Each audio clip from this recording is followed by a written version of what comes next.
சிறுகதை, கவிதை, நாவல், திரைப்பட விமர்சனங்கள், சங்க இலக்கியம், இசைத்துறை, அப்புறம் சமகால அரசியல், இவை எல்லாவற்றையும் பற்றி எழுதக்கூடிய நாடறிந்த மிகச்சிறந்த இலக்கிய ஆளுமை. அவருடைய கவிதைகள் ஆங்கிலம், வங்கமொழி, ஹிந்தி, மலையாளம் ஆகியவற்றில் மொழிபெயர்க்கப்பட்டிருக்கு. அவருடைய ஆங்கில மொழிபெயர்க்கப்பட்ட ஒரு கவிதை JNU, அதாவது ஜவஹர்லால் நேரு யூனிவர்சிட்டியில் பாடத்திட்டத்தில் ஒரு கவிதையாக ஏலாதி விருது, கதா விருது உட்பட பல விருதுகள் வாங்கியிருக்கார். கிட்டத்தட்ட 30 நூல்களுக்கு மேலே எழுதியிருக்கார். அவருடைய படைப்புகளை நீங்கள் தேடி படிக்கணும் அப்படின்னு அவசியம் இல்லை. வார வாரம் குமுதத்தில் அவருடைய கட்டுரை தொடர் வந்துட்டு இருக்கு. நாளைக்கு வரும், செவ்வாய்க்கிழமை வரும். அதனால் அந்த கட்டுரை தொடர் நீங்கள் அவசியம் படிக்கணும். உலக திரைப்படங்கள் பற்றி, பரமொழி திரைப்படங்கள் பற்றி தொடர்ந்து எழுதிட்டுருக்கார். முகநூல் பக்கத்தை மிக பயனுள்ளதாக அவர் மாற்றிக்கொண்டிருக்கின்றவர். அவர் முகநூல் பக்கத்துக்கென்றே ஒரு பெரிய ரசிகர் கூட்டம் இருக்குது. அவ்வளோ அற்புதமான ஒரு மாமனிதர். நான் அழைத்ததும் மறுக்காமல் இந்த அரங்கில் பேசுவதற்காக சம்மதித்தார். அவருக்கு வழிவிட்டு நான் இப்பொழுது அமர்கிறேன். நன்றி.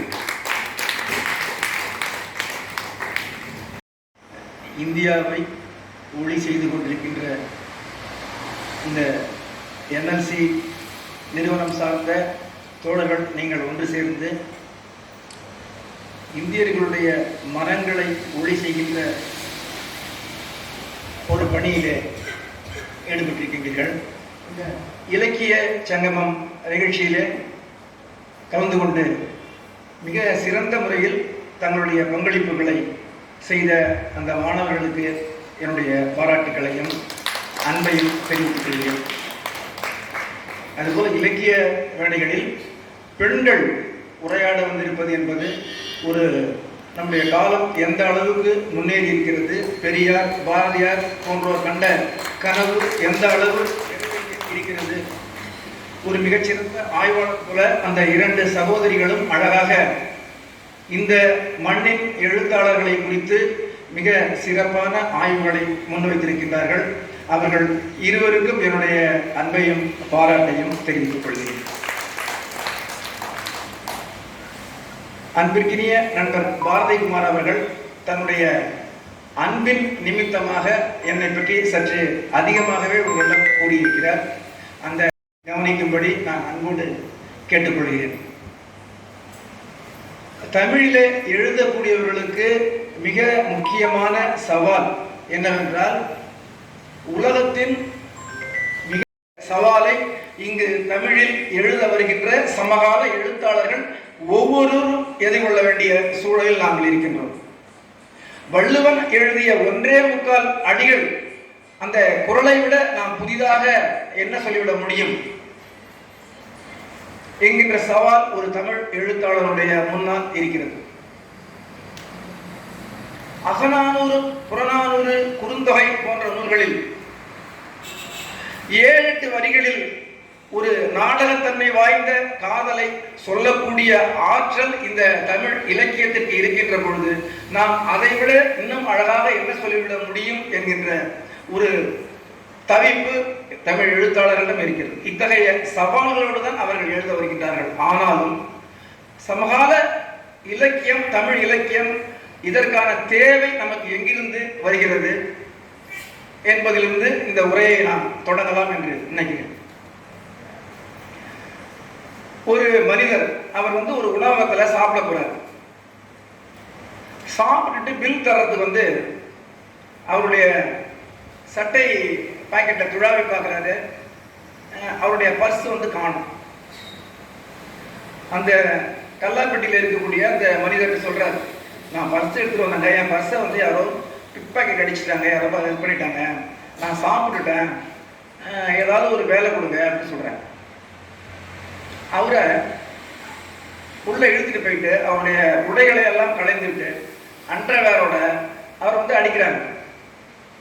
அப்ப அந்த ஹோட்டல்ல சாப்பிட்டு இருந்த இன்னொரு மனிதர் வராரு.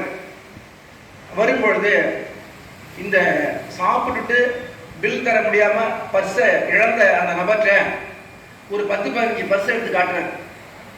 இதில் உங்கள் பர்ஸ் எது அப்படின்னு கொஞ்சம் பார்த்து எடுத்துக்கிங்கிறார். அவருடைய பர்ஸ் அதில் இருக்குது.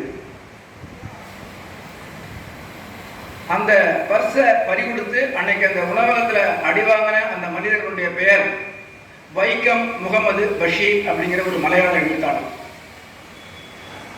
திருடர்களிடம் இருக்கக்கூடிய உன்னதமான அந்த பண்பை இலக்கியத்திலே எழுத முன்வந்த ஒரு எழுத்தாளர். நம்ம யாரெல்லாம் புறக்கணிக்கிறோமோ அவர்களுடைய குரல்களை இலக்கியத்துக்கு கொண்டு வரணும் அப்படிங்கிற ஒரு போக்கு இரண்டாம் உலக போருக்கு பின்னாடி தொடங்க ஆரம்பிச்சு. இப்ப இந்த வெயில் இருக்குது, ஞாயிறு போற்றுதும் ஞாயிறு போற்றுதும் அப்படின்ட்டு கம்பன் பாடுறாரு. கம்பன் பாடின வெயிலும் இன்னைக்கு நம்மீது அடிக்கின்ற வெயிலும் ஒன்றா? வெயில ஞாயிறு போற்றுதும் அப்படின்னு கம்பன் பாடுனா, ஆனா நம்ம மாவட்ட கலெக்டர் என்ன சொல்றா, வெயில் வெளில வராதிங்கிறார். இன்னைக்கு அடிக்கிறது வெயில் இல்லை, அது ஒரு 110 டிகிரி சென்டிகிரேட் வெப்பம். அப்ப 2000 ஆண்டுகள்ல, ஒரு 10,000-15,000 ஆண்டுகள்ல நம்முடைய சுற்றுச்சூழல் மாறி இருக்குது, நம்முடைய பண்பாடு மாறி இருக்குது, நம்முடைய உணவு பழக்க வழக்கம் மாறி இருக்கிறது, நாம் உடுத்துகிற ஆடைகள் மாறி இருக்கிறது, நம்முடைய கல்வி முறை மாறி இருக்கிறது. கம்பருடைய காலத்துல செல்போன் இல்லை, வள்ளுவர் காலத்துல இன்ஸ்டாகிராம் இல்லை, ஔவையார் காலத்துல மெட்டா இல்லை, வாட்ஸ்அப் இல்லை. அப்ப நம்ம வேற ஒரு சமூகத்துல நம்ம வாழ்ந்துட்டு இருக்கிறோம். அப்ப தமிழ் எவ்வளவுதான் ஒரு பழமையான மொழியாக இருந்தாலும், வளமுடைய ஒரு மொழியாக இருந்தாலும், நவீன வாழ்க்கையை புரிந்து கொள்வதற்கும் அதை எதிர்கொள்வதற்கும் புதிதாக இலக்கியங்கள் செய்ய வேண்டியிருக்கிறது, அதை வாசிக்க வேண்டியிருக்கிறது. அந்த அடிப்படையில் தான் சமகால எழுத்தாளர்கள் கதைகள், கவிதைகள், நாவல்கள் இப்படி எழுத வராங்க. இன்றைய உலகத்தை நாம் விளங்கிக் கொள்ள வேண்டும்.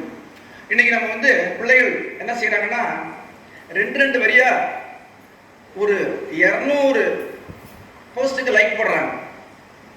2 நிமிஷம் ஒரு ரீல்ஸை 2000 ரீல்ஸை ஒரு நாளைக்கு பார்க்குறாங்க. ஆனா ஒரு பாடலை முழுமையாக கேட்கக்கூடிய அந்த பொறுமையையும் மனநிலையையும் அவர்கள் இழந்திருக்கின்றார்கள்.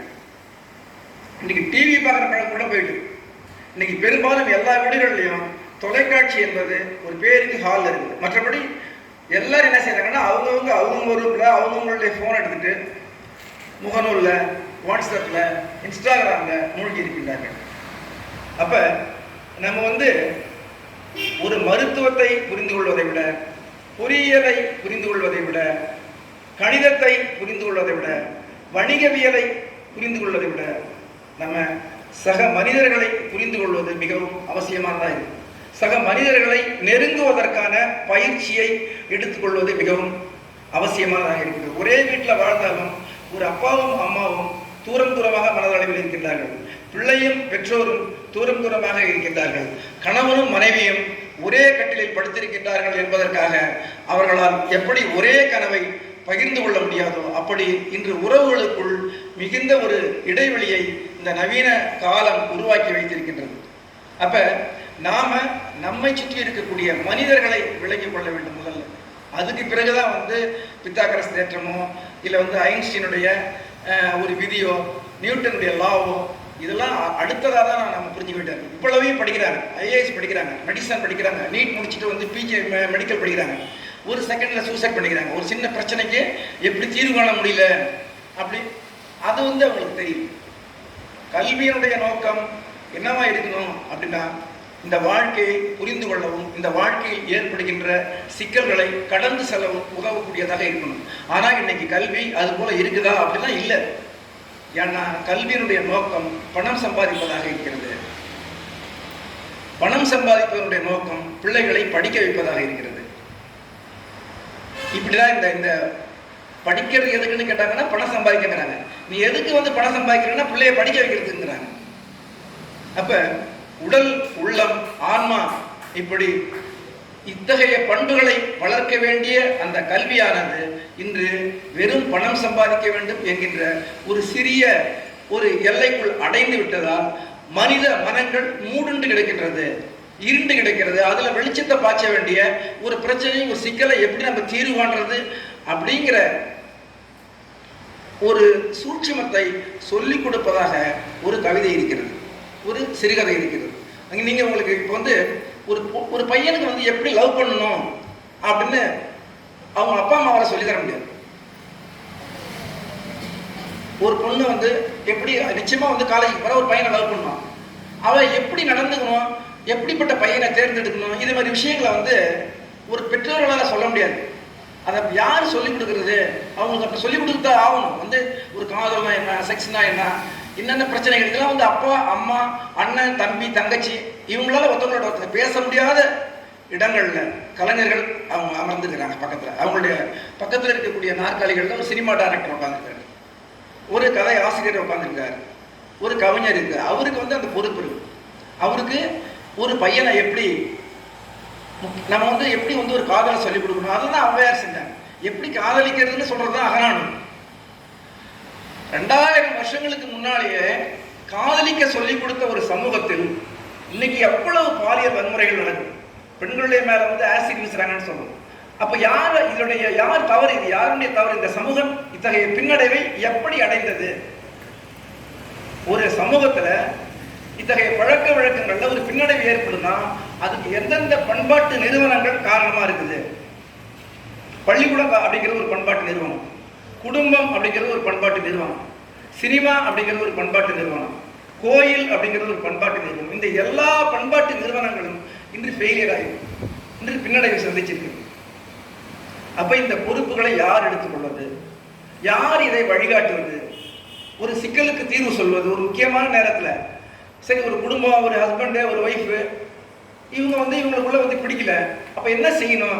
அப்போ ஒரு சினிமா பார்க்குறோம், அந்த சினிமாவில் வந்து இவங்க இந்த கதாநாயகனும் இந்த கதாநாயகியும் தாலி கட்டிட்டாங்க அப்படிங்கிறதுக்காக கடைசி வரைக்கும் சகிச்சுக்கிட்டே வாழறதா, லிமிச்சுவலா ஒரு மனமொத்த அளவுல பிரிஞ்சு அவங்கவுங்க சுதந்திரமா இருக்கிறதா? இப்போ இத்தகைய முடிவுகளை நாம் எப்படி எடுப்பது அப்படிங்கிறதுக்கு ஒரு கதையோ ஒரு சினிமாவோ நாம் பார்க்கின்ற ஒரு நாடகமோ ஒரு கவிதையாவோ. நம்ம இதுவரைக்கும் என்ன கவிதைன்னு நினைச்சிட்டு இருக்கிறோம், இதுவரைக்கும் என்ன சிறுகதைன்னு நினைச்சிட்டு இருக்கிறோம், நம்ம இதுவரைக்கும் என்ன நாவல் அப்படின்னு நினைச்சிட்டு இருக்கிறோம் அப்படின்னு நம்ம நினைச்சோம்னா, நீதியை சொல்றது, உண்மையை சொல்றது, ஒழுக்கத்தை சொல்லி தர்றது, இதுதான் வந்து சிறுகதையினுடைய வேலை, கவிதையினுடைய வேலை. அறங்களை சொல்லி கொடுக்குறது அப்படின்னு நினைச்சு இந்த அறங்கள் யாருக்கு சாதகமா இருக்குது அப்படின்னு பார்ப்போம். அதாவது ஒரு கதையோ கவிதையோ நாவலோ அதுல வந்து ஒரு மொராலிட்டியை விட மிக முக்கியமான எத்திக்ஸ் சொல்றது. மொராலிட்டிங்கிறது வந்து ஒரு ஒழுங்கு, எத்திக்ஸ் அப்படிங்கிறது அறம். நம்ம சமூகத்துக்கு ஒழுக்கம் தேவையா அறம் தேவையா அப்படின்னு நம்ம பசங்க எல்லாம் திருக்குறள்ல சொல்லும்போது ரொம்ப அழகா சொன்னாங்க. அறம் தான் ஒரு சமூகத்துக்கு தேவை. மதம் அப்படிங்கிறது இங்க ஒழுங்க கட்டமைக்கும். மதம்ங்கிறது, ஸ்கூலுங்கிறது, ஒரு கார்பரேட் அலுவலகம் அப்படிங்கிறது இந்த ஒழுங்கை வந்து நமக்கு வந்து நம்ம என்ன நினைக்கணும்னா, சமூகம் அமைதியாக இருக்கணும் அப்படின்னா ஒரு ஒழுங்கு தேவை. அந்த ஒழுங்கை எப்படிடா நம்ம மெயின்டைன் பண்ணணும் அப்படின்னா சட்டம் போடணும். சட்டம் ஒழுங்கு, ஒரு காவல் நிலையத்தில் சட்டம் ஒழுங்கு, லா அண்ட் ஆர்டர் அப்படின்னு சொல்றாங்க. லா அண்ட் ஆர்டர் ஒரு டிபார்ட்மெண்ட். அப்ப எது ஒழுங்கு அப்படின்னா, இங்க எல்லாத்துக்கும் எல்லாம் கிடைக்கல, எல்லாத்துக்கும் எல்லாம் கிடைக்கல, எல்லாரும் எல்லாம் சமமா இல்லை. இந்த உலகம் வந்து ஒரு பாலின ரீதியாக சமத்துவமா இல்லை, பொருளாதார ரீதியாக சமத்துவமா இல்லை, வர்க்க ரீதியாக சமத்துவமா இல்லை. ஆனாலும் இந்த சமத்துவமின்மையை அங்கீகரித்துக் கொண்டு அமைதியாக இருப்பதைத்தான் நாம் வந்து அமைதி பூங்கா, தமிழகம் ஒரு அமைதி பூங்காவாக திகழ்கிறது, இந்தியா ஒரு அமைதி பூங்காவாக திகழ்கிறது அப்படின்னு சொல்றாங்க. இந்த அமைதி உண்மையான அமைதியா? இது வந்து ஒரு கோப்பையில ஒரு புயல் வீசக்கூடிய ஒரு தன்மையுடைய ஒரு அமைதியாக இது இருக்கிறது. இது இங்கே நிலவுகிற அமைதி என்பது இந்த ஒழுங்கை கட்டமைப்பதன் வழி உருவாக்கப்பட்ட அமைதியாக இருக்கிறது. அப்ப நம்ம வந்து டிசிப்ளின் வேணும், மொராலிட்டி வேணும் அப்படின்னு நம்ம நினைக்கிறோம்னா நம்ம என்ன செய்யறோம்னா, பெண் உனக்கு வந்து நீ புழங்கக்கூடிய அத்துகள், நீ புழங்கக்கூடிய எல்லைகள், நீ இதுக்குள்ள இருந்தா அந்த குடும்பம் அமைதியா இருக்கு. ஒவ்வொரு சாதிக்காரர்களும் அவர்களுக்குள்ள வகுக்கப்பட்ட எல்லைகளுக்குள்ள அவங்க புழங்கினா அந்த சமூகம் வந்து அமைதியா இருக்குன்னு சொல்றாங்க. இதை தான் நம்ம ஒழுங்குன்னு நினைச்சிட்டு இருக்கிறோம். ஆனா இது ஒரு ஒழுங்கு கிடையாது. இது வந்து செயற்கையாக அதிகாரம் தனக்கு இசைவாக மனிதர்களை அச்சுறுத்தி உருவாக்கப்பட்ட ஒழுங்காக இருக்கிறது. இந்த ஒழுங்கில் ஒரு உடைப்பை நிகழ்த்தாமல் நாம் ஒரு உண்மையான அமைதியை நோக்கி இந்த உலகத்தை அழைத்து செல்ல முடியாது. அப்ப அது யார் செய்யறது அப்படின்னா, அது ஒரு டீச்சரால செய்ய முடியாது. ஒரு ஆசிரியர் என்பவர் அவர் கிளிப்புள்ள மாதிரி இல்லை. அவருக்கு ஒரு கையில புத்தகத்தை கொடுத்துக்கிறாங்க, அவருக்கு ஒரு சிலபஸை கொடுத்துக்கிறாங்க, அவருக்கு சில லிமிட்டேஷன்ஸ் இருக்குது, அதுக்கு உட்பட்டு தான் இருக்க முடியும். ஒரு அப்பா இதை பையனுக்கு சொல்லி தர முடியுமா அப்படின்னா, குடும்பம் அப்படிங்கிறது மிக ஒரு வன்முறையான நிறுவனமாக இன்னைக்கு இருக்கு. அப்பா என்ன நினைக்கிறாருன்னா, நமக்கு எல்லாம் தெரியும், நம்ம சொல்றத பிள்ளை கேட்கணும்னு நினைக்கிறாரு. ஆனா பிள்ளை என்ன நினைக்கிறாருன்னா, அப்பாவுக்கு ஒண்ணுமே தெரியல அப்படின்னு நினைக்கிறேன். இந்த முரண்பாடுகளை இப்படி நம்ம வீட்டுக்குள்ள நம்ம இவ்வளவு முரண்பாடுகள் இருக்குது. ஆனா இந்த முரண்பாடுகளை நாம் கண்டுக்காமலே இருந்துட்டு நம்ம என்ன நினைக்கிறோம்னா, மற்ற எல்லா விஷயங்களை பத்தி பேசிக்கிறோம். அப்ப நாம் அருகில் உள்ள மனிதர்களை நாம் புரிந்து கொள்வதற்கான முயற்சியாக ஒரு கவிதையை வாசிக்கணும், ஒரு கதையை வாசிக்கணும். இந்த சமூகம் ஆனா என்ன செய்யுது, கதை வாசிப்பதை விடவும் கவிதை படிப்பதை விடவும் ஒரு நாடகத்தை ஒரு சினிமாவை பார்ப்பதை விடவும் எனக்கு மிக முக்கியமான வேலைகள் இருக்கிறது என்பது போல பாவனை செய்து கொண்டு இருக்கிறது. இதை விடலாம் எனக்கு ரொம்ப முக்கியமான வேலை இருக்குன்னு செய்யுது. ஆனால் இந்த கதையையும் கவிதையும் படிக்காத ஒரு சமூகம் முன்னேற முடியாது. நான் ஏற்கனவே சொன்னேன், வைக்கம் முகமது பஷீரை பற்றி உங்களுக்கு சொல்லிட்டு இருந்தேன். வைக்கம் முகமது பஷீருக்கு ஒரு பிறந்த நாள் வந்தது. அவரை வாழ்த்துறதுக்கு ஆட்டோ ரிக்ஷா ஓடுறவங்க, கூலி தொழிலாளர்கள் எல்லாம் வரிசையில் இருந்தாங்க. அந்த வரிசையில கடைசியில அந்த கேரளாவுடைய முதலமைச்சர் அங்க இருக்கிறார். அந்த வரிசையில வைக்கம் முகமது பஷீரை பார்த்து அவருடைய பிறந்த நாளுக்கு வாழ்த்து சொல்றதுக்கு நின்ன வரிசையில கடைசியாளா கேரளாவுடைய முதலமைச்சர் நின்றார் அப்படிங்கிறது வந்து நம்முடைய சமகால வரலாறு. அப்படி இலக்கியவாதிகளை அங்கீகரித்த அந்த கேரளா இன்று இந்தியாவிலேயே கல்வியில் மிகவும் முதல் மாநிலமாக திகழ்கிறது. இலக்கியவாதிகளை எழுத்தாளர்களை மதிக்கின்ற பிரான்ஸ் தேசம் இன்று உலகத்திலே மிக முக்கியமான ஒரு நாடாக இருக்கிறது. உலகத்திற்கு மிகச்சிறந்த நாவல்களை கொடுத்த ரஷ்யா மிக முக்கியமான ஒரு தேசமாக, வல்லரசு தேசமாக அது உயர்ந்து நிற்கிறது. இன்று அதனுடைய அரசியல் கோட்பாட்டு அளவில் நிறைய நமக்கு விமர்சனங்கள் இருந்த போதிலும் உலகத்துல இன்னைக்கு அமெரிக்காவுக்கு ஒரு ஏகாதிபத்திய நாட்டுக்கு எதிரான ஒரு அரசியலை பேசக்கூடிய ஒரு தேசமாக இன்னைக்கு ரஷ்யா இருக்கு. இன்னைக்கு நம்ம தமிழ்நாட்டில் வந்து சிறுகதைகளுக்கான நூற்றாண்டை கடந்து ஒரு 5-6 வருஷம் ஆயிடுச்சு. அதாவது 1917ஆம் ஆண்டுன்னு நினைக்கிறேன். அப்பதான் வாவேசு ஐயருடைய குளத்தங்கரை அரச மரம் அப்படிங்கிற ஒரு சிறுகதை வந்து தமிழ்ல எது முதல் சிறுகதை அப்படிங்கிறதுல நிறைய விவாதங்கள் இருக்கு. இந்த குளத்தங்கரை அரச மரம் தான் முதல் கதையா, பாரதியார் எழுதின கதை முதல் கதையா அப்படிலாம் சொல்றாங்க. ஆனா எழுத்து தோன்றுவதற்கு முன்பாகவே கதை தோன்றிவிட்டது என்பதுதான் உண்மை. நீங்க மொழி தோன்றினப்ப எழுத்து கிடையாது. மனிதர்கள் பேச ஆரம்பிச்ச உடனே எழுத்து வருது. ஆயிரக்கணக்கான ஆண்டுகள் பேசி அதுக்கு பிறகுதான் எழுத்து வருது. ஆயிரக்கணக்கான ஆண்டுகள் எழுதி அதுக்கு பிறகுதான் இலக்கணம் வருது, இலக்கியம் வருது. அதுக்கு பிறகுதான் இலக்கணம் தோன்றும். அப்ப ஒன்னொன்னு தோன்றின பிறகு அடுத்த கட்ட பரிணாம வளர்ச்சி அடையாது. 1000 ஆண்டுகள் 2000 ஆண்டுகளை எடுத்துக்குது. அப்ப கதை அப்படிங்கிறது மொழி தோன்றும் பொழுதே இருந்தது. ஒவ்வொரு தாயும் தன்னுடைய பிள்ளைக்கு கதை சொன்ன வகையிலே எல்லா சமூகத்திலும் இந்த உலகத்தினுடைய முதல் கதை ஆசிரியர் என்பவை அம்மா தான். அம்மா சொன்ன கதைகள் தான் வந்து இந்த உலகத்துல முதல் கதைகளாக இருக்க வேண்டும். ஆனால் ஒரு வசதியின் பொருட்டு அச்சேரிய முதல் கதை அப்படிங்கிறதால நம்ம வாவேசு ஐயர் கதையை நம்ம எடுத்துக்கிறோம். அந்த முதல் கதையே வந்து அந்த அரச மரம் சொல்லுது. நான் ரொம்ப நாளா இந்த குளத்தங்கரையில் இருக்கிறேன், நிறைய மனிதர்களை கவனிச்சுட்டு இருக்கிறேன், இங்க நிறைய பேர் குளிக்க வராங்க. ஒரு மரம் பேசுறது, அதாவது சிறுகதை அப்படிங்கிறது நம்ம யதார்த்தம் நினைச்சு சொல்றோம். யதார்த்தத்தை சொல்லக்கூடிய ஒரு ஃபிக்ஷன், ஒரு புனைவுன்னு சொல்றோம். சிறுகதையோ நாவலையோ நம்ம என்ன சொல்றோம், அது யதார்த்தம் கிடையாது. இந்த யதார்த்தத்தை நாம் மாற்ற வேண்டும். அம்மா சோறு சமைக்கிறாள், அப்பா செய்தித்தாள் படிக்கின்றார், தம்பி வீட்டு பாடம் செய்கிறான், அக்கா வீடு கூட்டுகிறாள் அப்படிங்கிற யதார்த்தத்தை யதார்த்தம் பாடப்புத்தகத்தில் இருக்கிறது. இந்த யதார்த்தத்தை நாம் மாற்றி புனைவாக எழுத வேண்டும். இப்போ ஒரு படம் எடுத்த ஹாட் ஸ்டாரை போன்ற ஒரு படம் வந்தது. ஏதோ ஒரு படம், அந்த படத்தில் பார்த்தோம்னா திடீர்னு ஒரு 50 வருஷத்துக்கு கழிச்சு எப்படி இந்த வாழ்க்கை எப்படி இருக்கும், ஒரு பையன் வந்து அவனை வந்து மாப்பிள்ளை பார்க்க வராங்க, அது மாதிரி ஒரு படம் வந்து இப்போ எப்படி பொண்ணு நடந்துக்கிறாளோ அது மாதிரி பையன் வந்து காஃபி கொடுக்குறாப்புல எல்லாம் செய்கிறாப்புல. அந்த பையனுக்கு வந்து எவ்வளோ வரதட்சணை போடுவீங்க, பையன் பாட்டா எவ்வளோ நகை போடுவீங்க அப்படிலாம் கேட்குறாங்க. அப்போ இந்த ஃபிக்ஷன், அதாவது இந்த யதார்த்தம் இருக்கிறது, இந்த யதார்த்தம் நமக்கு போதுமானதாக இல்லை, இந்த யதார்த்தம் நமக்கு பொருந்துவதாக இல்லை. நம்ம ஒரு சட்டத்தை நமக்கு பொருந்தலன்னா தூக்கி போடுவோம், அப்புறம் நமக்கு அந்த சட்டையை நமக்கு பொருந்துகிற போல கொஞ்சம் லூஸ் ஆகும், வேற மாதிரி இருக்கும். இல்லை பெருசாக லூஸாக இருக்குன்னா அது சின்னதாக கொஞ்சம் ஆல்டர் பண்ணிப்போம். அப்போ இந்த யதார்த்தத்தை எழுத்தாளர்கள் மாற்றுறாங்க, இந்த புனைவை வந்து மாற்றுறாங்க. எப்படி எழுதுறாங்க, பெண் வந்து இப்படிலாம் இருக்கணும், இந்த பெண்ணை இப்படிலாம் இருப்பான்னு நம்ம நினச்சிருக்கோமோ அது இல்லை, இந்த பெண் வந்து இது மாதிரி இருக்கிறார், இவ்வளோ முற்போக்கானவளாக நம்ம வந்து காட்டுறோம். அத்தகைய ஒரு அந்த காலத்திலே இந்த வாவேசு ஐயர் அதுதான் செஞ்சார். அந்த ருக்மணி அப்படின்ட்டு ஒரு பொண்ணு, அவளுக்கு பாலிய விவாகம் செஞ்சிடறாங்க. நாகராஜன் அப்படிங்கிற ஒரு ஆளுக்கு பாலிய விவாகம் செஞ்சு வச்சிடுறாங்க. அப்போ அந்த காலத்தில் என்ன ஆகுதுன்னா, இந்த பொண்ணுடைய அப்பா வந்து ஒரு பேங்க்ல நிறைய பணம் டெபாசிட் பண்ணிக்கிறாரு. அந்த பேங்க் திவால் ஆயிடுது. இந்த பேங்க் திவால் ஆகுறதுங்கிறது இப்போ மட்டும் கிடையாது, அந்த பிரிட்டிஷ்காரங்க காலத்திலே இருக்கு. பிரிட்டிஷ்காரங்க வந்து அப்போ பேங்க் வந்து தனியாக இருக்காங்க. ஒரு வெள்ளக்காரன்ட்ட ஒரு பேங்க் இருக்கும்.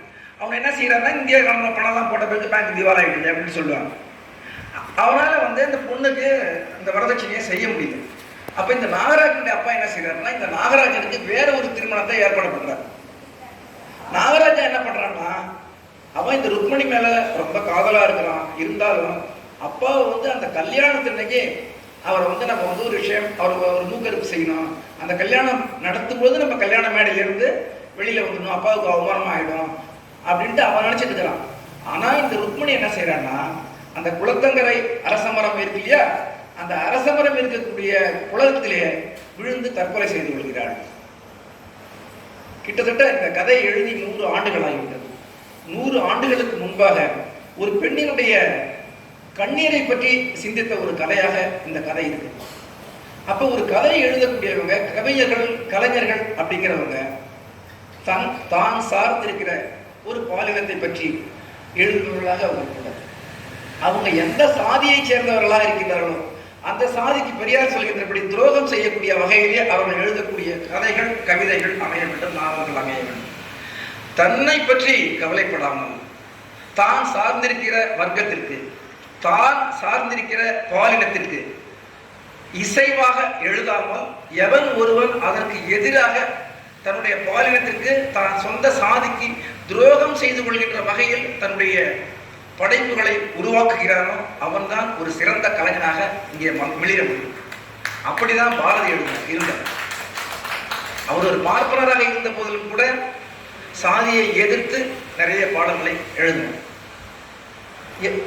நாம நம்மளை பத்தி பெருமையா எழுதிக்கிறது அப்படிங்கிற எழுத்து கிடையாது. ஒரு நவீன எழுத்துங்கிறது நம்மை நிறுவிக் கொள்வதில்லை, நம்மை கலைத்துக் கொள்வது. ஒரு ஆணாக இருந்தால் இந்த ஆணினுடைய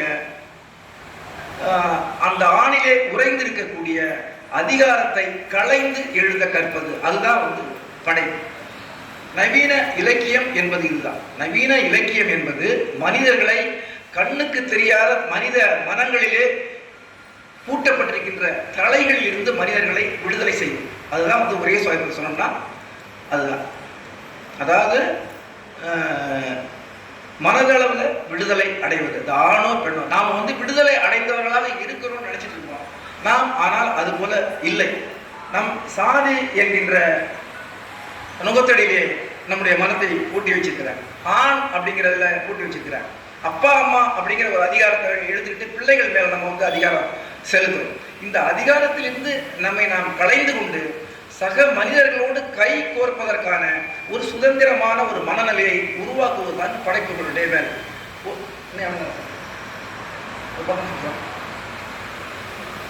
சரி, நான் ஒரு கவிதை படித்தேன். அதை எழுதுனது இந்த பாண்டிச்சேரியில் வந்து ரமேஷ் அப்படின்ட்டு ஒரு கவிஞர், ரமேஷ் பிரேம்னு சொல்லுவாங்க. அந்த ரமேஷ் அவர் எழுதுனார்.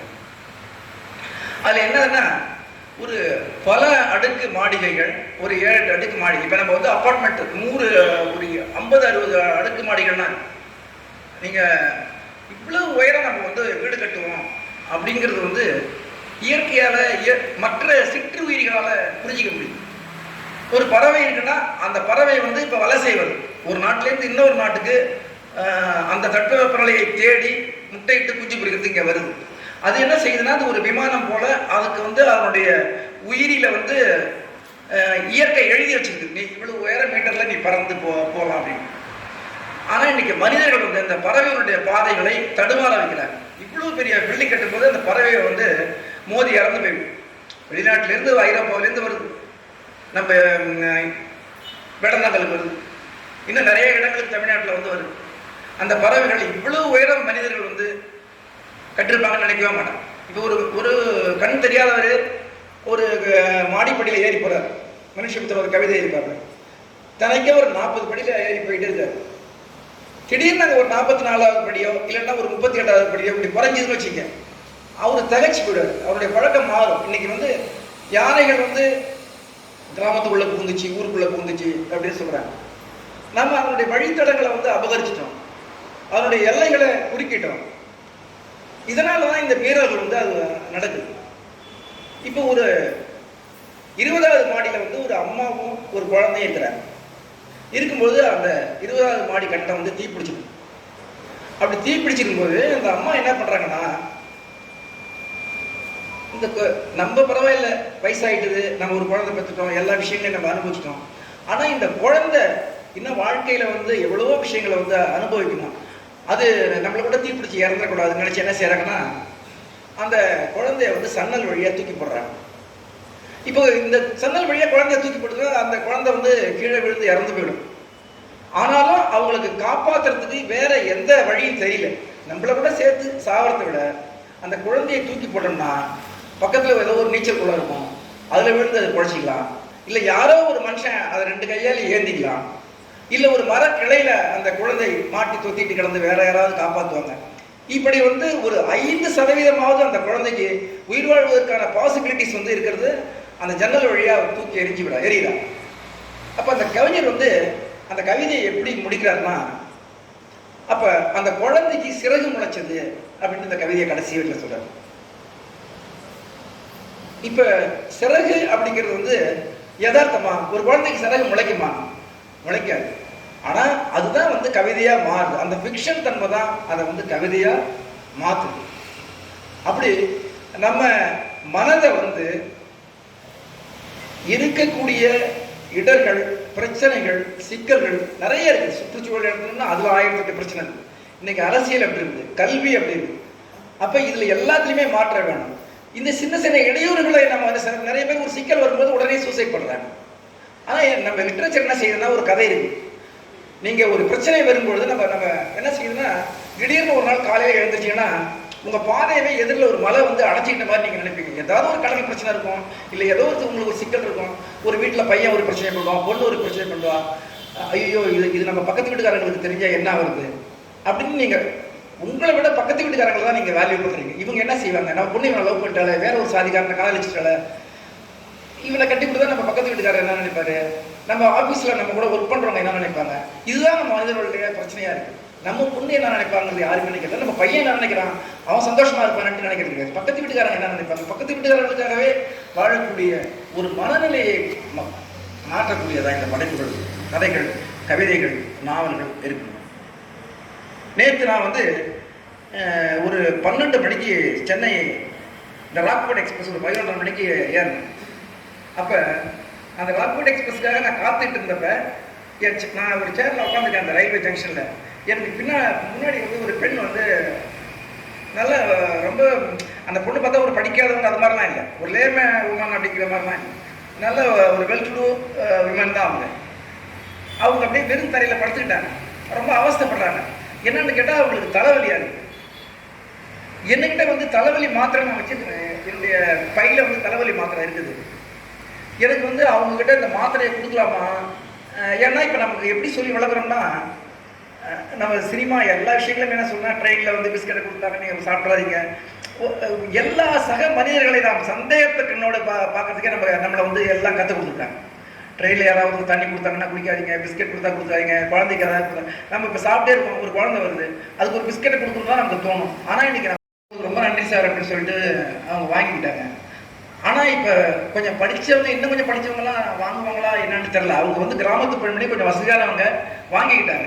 படித்தவர்களாக இருந்தால் நம்ம கொடுக்குற மாத்திரையை வாங்குவாங்களா அப்படின்னு இல்லை. படித்தவர்களுக்கு, சக மனிதர்கள் மீது அதிகமான சந்தேகங்கள். படிக்காதவங்களை விட படித்தவர்களுக்கு. ஏன்னா நம்முடைய கல்வி அவ்வளவு பிற்போக்குத்தனமாகவும் பழமைவாதம் நிறைந்ததாகவும் இருக்குது. கல்வியால் இந்த சமூகத்தை மாற்ற முடியாத போது அந்த இடத்துல எது அமர வேண்டும் என்றால் அந்த இடத்தில் கலைஞர்கள் அந்த பொறுப்பை ஏற்றுக்கொள்ள வேண்டியது. அப்படி நான் சமீபத்தில் சந்தித்த ஒரு மிகப்பெரிய ஒரு நல்ல ஒரு, நான் சொன்னேன் இல்லையா, ஒரு வைக்கம் முகமது பஷீருக்கு பிறந்த நாளுக்கு சொல்றதுக்கு முதலமைச்சர் வந்து ஒரு லைன்ல நின்னான்னு சொன்னால, அப்படி ஒரு சிறந்த படைப்பாளியா நான் நெய்வேலி பாரதிகுமார் அவர்களுடைய, எனக்கு ஒரு 2-3 மாதங்களுக்கு முன்னால அவருடைய புத்தகத்தை பற்றி நான் சென்னையில் வந்து ஒரு கூட்டத்தில் பேசினேன். இப்போ நேரம் ரொம்ப கடந்துட்டு இருக்கு. ஒரு மாதிரி ஒரு குற்ற உணர்வோட உங்கள் நேரத்தை நம்ம வந்து எடுத்துக்கிறோம் அப்படிங்கிற ஒரு சங்கடத்தோட வந்து ரொம்ப சென்சார் பண்ணி சீக்கிரமாக முடிச்சிடணும் அப்படிங்கிற ஒரு பதற்றமாக தான் நான் பேசிட்டு இருந்தேன். அவர் வந்து நான் ஒரே ஒரு கதையை மட்டும் உங்கள்கிட்ட, அவங்க நம்ம மேடம் ஒருத்தவங்க பேசினாங்க, சகோதரி பேசினாங்க, நிறைய கதைகளை சொன்னாங்க. குறிப்பாக அந்த உயிரின் ஒலி அப்படிங்கிற வந்து ஒரு கதை. நீங்கள் என்னென்னா, சிறுகதை அப்படிங்கிறது வந்து முதல்ல இங்கிலாந்தில் தான் அவங்க சிறுகதை எழுத ஆரம்பித்தாங்க. நாவல் வந்து ரஷ்யாக்காரங்க எழுதினாங்க. ஃபஸ்ட்டு எட்கர் ஆலன் போ இது மாதிரி நிறைய பேர் சொல்லலாம். இங்கிலீஷில் வந்து நிறைய பேர் வந்து அவங்களுக்கு என்ன பெருசாக படிக்கிற மனநிலை, பெருசாக எழுதுறது அவங்களுக்கு சோம்பேறித்தனம். வாழ்க்கையினுடைய ஏதாவது ஒரு முக்கியமான ஒரு தருணத்தை காட்டுறது தான். நீங்கள் வந்து இப்போ நம்ம உடம்புல என்ன பிரச்சனை இருக்குது அப்படிங்கிறது என்ன செய்யறாங்க, ஒரு சின்னதாக ஒரு கொஞ்சம் ரத்தத்தை எடுத்து பரிசோதனை பண்ணுறாங்க. அதுதான் வந்து ஒரு அப்படிதான் இந்த சிறுகதைங்கிறது ஒரு சின்னதாக ஒரு பரிசோதனை. ஒரு முழு உடல், முழு சிஸ்டம் இதை புரிஞ்சுக்கிறதுக்கு ஒரு சின்ன ஒரு பகுப்பாய்வு அந்த சிறுகதையின் வழியாக நம்ம வந்து செய்கிறோம். நம்ம என்னன்னு வச்சுங்களேன், நம்ம இங்கே இருக்கிறோம், ஒரு சின்ன ரூமில் இருக்கிறோம். ஆனால் ஒரு சிறுகதை என்பது நம்முடைய உலகத்தை திறந்து வைக்கிறது. ரஷ்யாவில் எப்படி இருப்பாங்க மக்கள் வாழ்கிறாங்க, அமெரிக்காவில் மக்கள் எப்படி வாழ்கிறாங்க, அவங்களுடைய திருமண முறை எப்படி இருக்குது, அவங்களுடைய கல்விக்கூடங்கள் எப்படி இருக்குது, அவங்களுடைய நதிகள் எப்படி இருக்குது, அவங்களுடைய மலைகள் எப்படி இருக்குது, அவங்க எப்படி வேளாண்மை செய்கிறாங்க. அப்போ ஒரு கதை நாவல் அப்படிங்கிறது ஒரு பண்பாட்டு தரவுகளாகவும் இருக்குது. நம்ம ஒரு இடத்துல உட்காந்துட்டு உலகத்தை விளங்கிக் கொள்வதற்கான ஒரு முயற்சியாக இருக்குது. பாரதிகுமார் எனக்கு என்ன பெரிய விஷயம்னா, அவர் ஒரு என்ஜினியராக இருக்காரு, ஒரு சுரங்கத்தில் ஒரு என்ஜினியராக பணியாற்றார். ஆனால் வெவ்வேறு இனக்குழுவில் இருக்கக்கூடிய மனிதர்களை வந்து சாம்பிள் எடுக்க பயங்கரமாக எழுதுறாரு.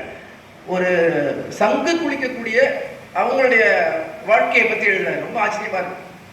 ஒரு என்ஜினியர் என்ன நினைப்பாங்க, ஓய்வு நேரம் கிடைச்சுன்னா ஒரு மால் போகலாம், ஒரு மல்டிப்ளெக்ஸ் தியேட்டர் போயிட்டு சினிமா பார்க்கலாம், குடும்பத்தோட போயிட்டு எங்கேயாவது ஒரு தீம் பார்க் போகலாம், இப்படி தான் யோசிப்பாரு. ஆனால் இவர் என்ன செய்கிறாருன்னா, இது மாதிரி மனிதர்களை ஒரு விளிம்பு நிலை சமூகத்தில், ஒரு சபால்டர்னு சொல்லுவாங்க, விளிம்பு நிலையில இருக்கக்கூடிய சமூகத்தில் ஒதுக்கி வைக்கப்பட்ட இருக்கக்கூடிய அந்த மனிதர்களுக்கு என்ன வலி இருக்குது, அவங்களுக்கு என்ன பிரச்சனை இருக்குது அப்படின்னு இருப்பாங்க. அதுதான் வந்து நான் முதல்ல சொன்னேன், கலைஞர்கள் ஒரு மெயின் ஸ்ட்ரீமை எழுதுறது பெரிய விஷயம் கிடையாது. சராசரியாக இருக்கக்கூடிய குடும்பங்களை பற்றி எழுதுறது கிடையாது. புறக்கணிக்கப்பட்ட மனிதர்களுடைய வாழ்க்கையில் அந்த இருளில் என்ன இருக்குதுன்னு தேடுறது தான் ஒரு கலைஞருடைய வேலையா. அப்படி வந்து அவருடைய லோகோ பைலட்டினுடைய ஒரு கதையை சொல்கிறார். நம்ம இது வந்து இந்த சிறுநீர் கழிக்க முடியாத ஒரு அவஸ்தை. நம்ம இந்தியா வந்து வல்லரசாகுதுங்கிறோம். இன்னும் பார்த்தோம்னா நீங்கள் வந்து செவ்வாய் கிரகத்துக்கு ராக்கெட் அனுப்புகிற தொழில்நுட்பத்தை நம்ம கண்டுபிடிச்சிட்டோம். ஆனால் இன்னும் இந்தியாவில் கையால் மலத்தை அள்ளக்கூடிய கேவலம் இங்கே இருக்கிறது. சாக்கடையிலே மூழ்கி அந்த அடைப்பை எடுக்கக்கூடிய, அதுக்கு ஒரு ரொபாட்டிக் டெக்னாலஜியை உருவாக்க தெரியாம இல்லை. இந்த மனிதர்கள் இதை செய்ய வேண்டும் அப்படிங்கிற அழுக்கு சாதி மனநிலை இங்கே இருக்கிறது. அதை நம்ம வந்து நீங்க எத்தனை செவ்வாய் கிரகத்துக்கு ராக்கெட் இருந்தாலும் சரி, உலகத்துல ஒரு மிகப்பெரிய வல்லரசானாலும் சரி, நம்ம என்ன செய்யறோம்னா, வெளிநாட்டிலேருந்து அதிபர் வராரா, அமெரிக்க அதிபர் வராரா, குடிசைகளை வந்து மறைக்கிறாங்க. குடிசைகளை ஒரு துணி கட்டி மறைக்கிறார். இந்தியாவுக்கு இது அவமானமாக இருக்குது, குடிசைகளை வாழக்கூடிய மனிதர்கள் இந்தியாவினுடைய அவமானங்களாக இருக்காங்க அப்படின்ட்டு வெறும் அவங்க வந்து பெரிய பெரிய பங்களா, பெரிய பளபளப்பான அந்த நகை கடைகள், மால், இதை மட்டும் அவங்க பார்த்தா போதும் அப்படிங்கிற மாதிரி ஒரு சூழல் இங்கே இருக்குது. ஆனால் எல்லாத்துக்கும் டாய்லெட் அப்படிங்கிறது இங்கே வந்து பூர்த்தி செய்யப்படாமல் என்னதான் நீங்கள் செவ்வாய் கிரகத்துக்கு அனுப்பினாலும் இந்தியா வல்லரசு ஆக முடியாது. சாதாரண மக்களுக்கு டாய்லெட் கிடைக்கிறதுங்கிறதே ஒரு பிரச்சனையாக இருக்குது. ஆனால் ஒரு தொடர் வண்டியை இயக்கக்கூடிய ஒரு லோகோ பைலட்டினுடைய அந்த கேபின்ல வந்து ஒரு டாய்லெட் இல்லை. அப்போ அந்த யூரினரி ட்ராக் இன்ஃபெக்ஷன் உள்ள ஒரு மனிதன் எப்படி வந்து அவன் ஒரு 300 கிலோமீட்டர் 400 கிலோமீட்டர் அந்த ட்ரெயினை வந்து செலுத்துவான், அவனுக்கு எவ்வளோ பிரச்சனைகள் இருக்குது அப்படிங்கிறது தான் வந்து அந்த கதையை சொல்கிறாங்க. நீங்கள் இப்போ இந்த பழனி முருகன் கோயில், அந்த முருகன் கோயிலில் அர்ச்சகர் இருக்காங்க, நிறைய சுகர் பேஷண்ட் இருக்கிறாங்க. அவங்களுக்கு யூரின் வந்தால் அவங்க என்ன செய்வாங்க? இவ்வளோ கூட்டத்தையும் விலகிட்டு போயிட்டு அவங்க எங்கேயோ டாய்லெட் போகிறாங்களான்னா கிடையாது. அவங்க அந்த கருவறையிலேயே சிறுநீர் கழிக்கிறாங்க. இதுதான் வந்து உண்மையாக இதுதான் நடக்குது. நம்ம போகிறோம், டெய்லி கோயிலுக்கு போகிறோம். அந்த அவ்வளோ ஒரு உயரமான மலையில் விசேஷ காலங்களில் அவ்வளோ பேர் கூடுற கூட்டத்தில் கருவறையில் கடவுளுக்கு யூரின் போகிற பிரச்சனை கிடையாது. ஆனால் அங்கே இருக்கக்கூடிய அர்ச்சகருக்கு அந்த பிரச்சனை இருக்குது. அவர் என்ன செய்வார்? சாமி சிலைக்கு பின்னாடி போய் ஒன்று போடுவார், அதான் செய்வார். அப்போ இப்படிப்பட்ட விஷயங்களை யார் சிந்திக்கிறாங்க? தினமும் போகிறோம், அங்கே போகிறோம், கோயிலுக்கு போகிறோம், பொட்டு வச்சுக்கிறோம், விபூதி பூசிக்கிறோம், ஐயருக்கு 10 ரூபாய் 20 ரூபாய் காசு போடுறோம். ஆனால் இப்படி ஒரு பிரச்சனை இருக்குது அப்படிங்கிறது நமக்கு தெரியல. அதை ஜெயமோகன் அப்படிங்கிற ஒரு எழுத்தாளர் தான் கண்டுபிடிக்கிறான், இப்படி ஒரு சிக்கல் இருக்குது அப்படின்ட்டு. ஒரு பொண்ணு கிராமத்திலேருந்து வர டவுனுக்கு, கர்ப்பிணி, ஒன்றுக்கு வருது, அவளால் போக முடியல. அந்த முனிசிபாலிட்டி எங்கேயுமே ஒரு பப்ளிக் டாய்லெட் கட்டல. அவன் தேடிட்டே இருக்கிறான், எங்கேயோ டாய்லெட் கிடைக்குமா, எங்கேயாவது ஒதுக்குப்புறமா ஒரு இடம் கிடைக்குமா அப்படின்னு. ஆனாலும் வந்து கிடைக்கல. இப்போ நீங்கள் வந்து இந்த யூரின் அடக்கிறது அப்படிங்கிறது வந்து மிகப்பெரிய வியாதி ஆகிடும். நீங்கள் தனியார் பள்ளிகளில் பார்த்தீங்கன்னா பசங்க ஒன்று கேட்கறதே பயப்படுவாங்க. டீச்சருக்கு பயந்துக்கிட்டு உட்கார சொல்லுவாங்க, ஷட்டப் உட்கார அப்படிங்க. அதனால குழந்தைகள் வந்து ஒன்றுக்கு இருந்தால் இப்போ கவர்மெண்ட் ஸ்கூலில் டக்குன்னு விட்டுருவாங்க. ஆனால் தனியார் பள்ளிகளில் அப்படி விடுறது ரொம்ப, இது ஒரு மிகப்பெரிய தேசிய அவலம். தேசிய அவலம்னா சர்வதேச அவலமாக நினைக்குது. இன்னைக்கு உலகத்தில் வாழக்கூடிய 70% பேருக்கு இந்த சிறுநீர் பிரச்சனை இருக்குது, சிறுநீர் தொற்று இருக்குது. அவர்களுக்கு இன்னைக்கு ஆம்னி பஸ்ஸில் ஒரு 400 கிலோமீட்டர் போகிறோம், அந்த ஆம்னி பஸ்ஸில் சிறுநீர் கழிக்கக்கூடிய வசதி கிடையாது. கிட்டத்தட்ட டிக்கெட்டை வந்து 800 ரூபா 900 ரூபா வாங்குறோம். இத்தகைய பிரச்சனை நீங்கள் வந்து எது உண்மையான பிரச்சனை அப்படின்னு தெரியாமலே போலியா நம்ம வில்லன்கள் கையில் துப்பாக்கி இருக்குது, வெடிகுண்டு இருக்குது. இதெல்லாம் நம்ம நீங்கள் என்னைக்காவது வாழ்க்கையில் நீங்கள் நம்ம இந்த கமர்ஷியல் சினிமா பார்க்குறீங்க, இதுதான் கலை, இதுதான் சினிமா அப்படின்னு நினைக்கிறீங்க. உங்கள் வாழ்க்கையில் நீங்கள் உங்கள் பக்கத்து வீட்டுக்காட்டியோ நீங்கள் சந்தித்த வில்லன்ட்டியோ என்னைக்காவது துப்பாக்கியை பார்த்துருக்கீங்களா? துப்பாக்கி வைத்த ஒரு மனிதனை நீங்கள் பார்த்தீங்களா? கிடையாது. வில்லன்னு யாரும் ஒரு தனியாக கிடையாது. அந்த வில்லன் அப்படிங்கிறவர் மனைவிக்கு கணவன் தான் வில்லன். குழந்தைக்கு வீட்டு பாடம் எழுத சொல்லி தொந்தரவு பண்ணுற டீச்சர் தான் வில்லி. அப்போ எல்லாத்துக்கிட்டையும் ஒரு வில்லன் இருக்கிறோம். நம்மகிட்ட ஒரு நல்லவனும் இருக்கிறான், நம்மகிட்ட வில்லனும் இருக்கிறான். நம்ம என்ன நினச்சிட்டோம்னா வில்லன் தனி, அவன் ஒரு ஊரில் வாழலாம், இவன் ஒரு ஊரில் வாழலாம். இந்த வில்லனெல்லாம் ஒரு ஊரில் போய் அழிச்சிட்டோம்னா இந்தியா வந்து ஒரு ஹீரோக்கள் வாழக்கூடிய ஒரு நாடாக இருக்கும் அப்படின்னு நம்ம நம்புகிறோம். நம்ம என்ன செய்யறது? கதை எழுதக்கூடியவங்க என்ன செய்கிறாங்கன்னா, உங்கள் பகுதி, உங்கள் உடலினுடைய, உங்களுடைய மனதினுடைய ஒரு பகுதியாக வில்லன் இருக்கிறான், அவனை நீங்கள் அழியுங்கள். தினமும் காலையில் எழுந்துச்சிங்கன்னா ஒரு டெஸ்டர் எடுத்து உங்களுடைய வில்லத்தனங்களை கொஞ்சம் கொஞ்சம் அழிக்கணும். இன்றைக்கி ஒரு வில்லத்தனத்தை நீங்கள் அழிச்சிங்கன்னா நாளைக்கு ஒன்று அழிக்கணும். நம்ம எல்லாத்துலேயும் வில்லத்தனம் இருக்குது, நல்ல மனசு இருக்குது. இந்த நல்ல மனசை வளர்க்கிறத இந்த கதை எழுதக்கூடியவர்கள் கவிஞர்கள் செய்கிறாங்க. அந்த பாரதிக்குமார் காட்டக்கூடிய அந்த மனிதர் ஒரு இரவில் படக்கூடிய அத்தனை அவஸ்தைகளையும் நானும் பட்டிருக்கிறேன். நம்ம என்ன நினைக்கிறோம்னா, வாழ்க்கையில் பகவான் புத்தர் என்ன சொல்றாருன்னா, இந்த வாழ்க்கை துன்பகரமானதுன்னு சொல்றாரு. நமக்கு வந்து இன்பம் மட்டும்தான் வேணும், துன்பமே இருக்கக்கூடாது அப்படின்னு நினைக்கிறோம். நம்ம எதெல்லாம் இன்பம் நினைச்சிட்டு பின்னாடி போறோமோ அது எல்லாமே ஒரு துன்பமா மாறிட்டு இருக்கு. அதை கண்டடைகிற ஒரு விஷன், அதை கண்டடைகிற ஒரு அக தெளிவு, அதை கண்டடைகிற விஸ்டம், ஞானம், அதை தங்களுடைய அனுபவத்திலிருந்து அந்த பாரதிக்குமார் தரார். அவருக்கு ஒரு நாள் எங்கேயோ எத்தனையோ பேர் நம்ம ட்ரெயின்லாம் போகிறோம், என்னைக்காவது நம்ம வந்து அந்த லோகோ பைலட் இந்த ட்ரெயினை யாரா ஓட்டுறான்னு நீங்கள் பார்த்துருக்கீங்களா? நம்ம பார்த்ததே இல்லை. நம்ம டீ குடிப்போம், காசு கொடுப்போம், வந்துடுவோம்.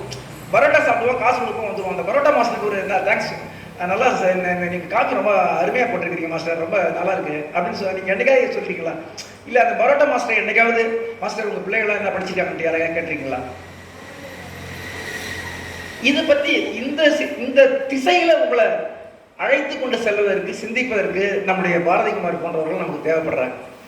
அன்னைக்கு ஒரு நாள் இரவு அந்த லோகோ பைலட் அவர் என்ன செய்வார்னா, இடையில யூரின் வந்ததுன்னா ஒரு வாட்டர் பாட்டில் கொண்டு போவார், ஒரு 4-5 கேரி பேக் கொண்டு போவார்.